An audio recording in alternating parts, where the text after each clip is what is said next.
On a warm September afternoon in 1981, 58-year-old Polly Melton was spending time in one of her favorite places on Earth, the Great Smoky Mountains National Park in Tennessee.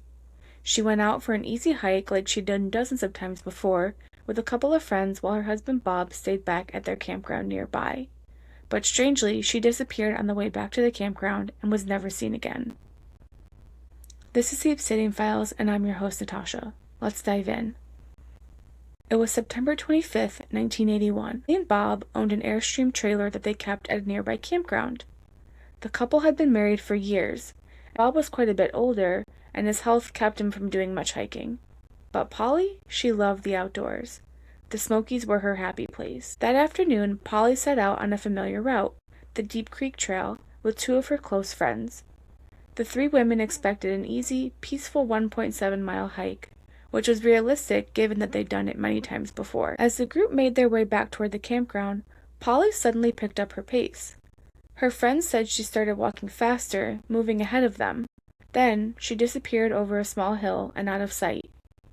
This isn't super unusual when hiking in a group. Someone may rush ahead because they need to use the restroom, are hungry or thirsty, or just want to get back to the campground. So they thought nothing of it at first, assuming Polly was just heading back to camp ahead of them. But when they returned around 4:30 that afternoon, Polly wasn't there, and her husband hadn't seen her since they left for the hike.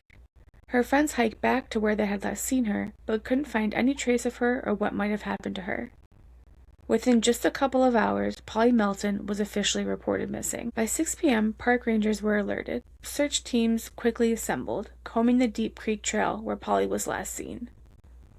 Over the next week, more than 150 people joined the search effort, including park staff, volunteers, and trained dogs.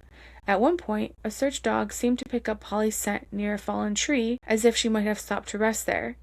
But that was the only trace found. Her scent ended abruptly, and beyond that, nothing. No clothing, no footprints, no broken branches. It was as if Polly had simply vanished into thin air. Now, the idea of an abduction was considered early on, but quickly dismissed. The police felt because Polly was a very tall woman at about 5'11" and 180 pounds, that it was very unlikely that a person could have kidnapped her in such a short amount of time, because the trail was quite busy that afternoon, and no one reported anything suspicious. So, what happened on that hill? Where could she have gone in a span of just a few minutes? To understand what might have happened, we have to get a sense of who Polly was. She was known as warm, reliable, and deeply compassionate. She volunteered daily at a local senior center where she served meals to the elderly. But on the day she disappeared, she had decided not to volunteer that morning, which was highly unusual for her. Even stranger, the day before, Polly used the center's phone to make a few calls. She had volunteered there for years and had never used their phone before.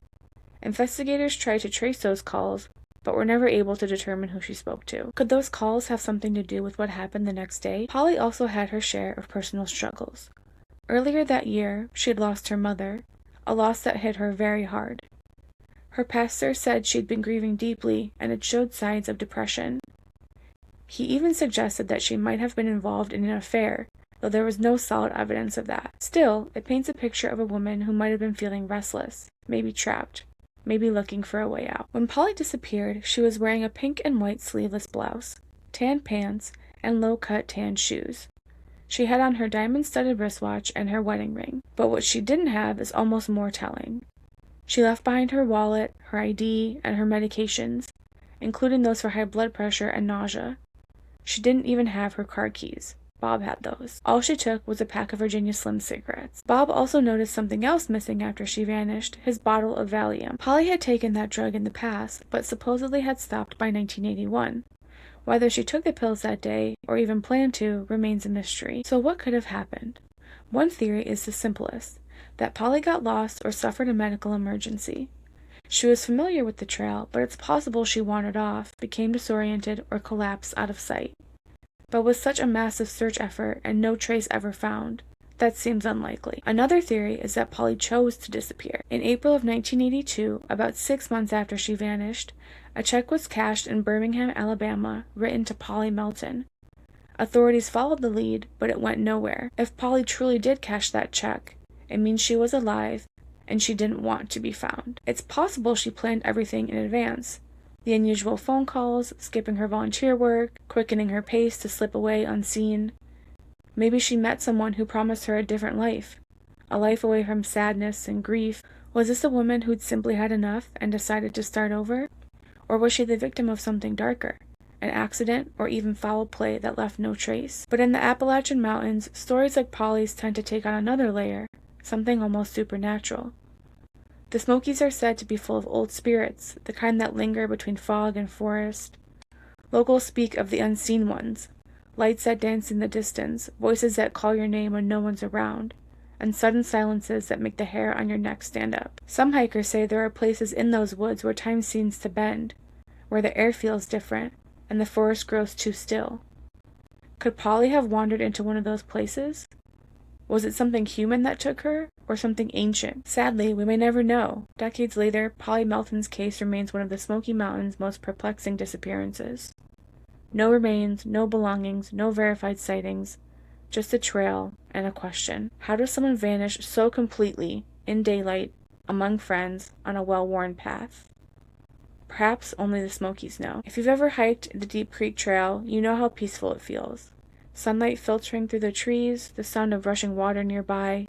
It's hard to imagine that same serenity masking a mystery that's lingered for over 40 years. Maybe Polly found a new life.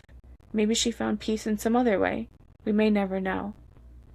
Thank you for listening and helping keep Polly's story alive. If you enjoyed this episode, please like and follow so you don't miss future videos. I'll be back next week with another case. I'm Natasha, and this is the Obsidian Files.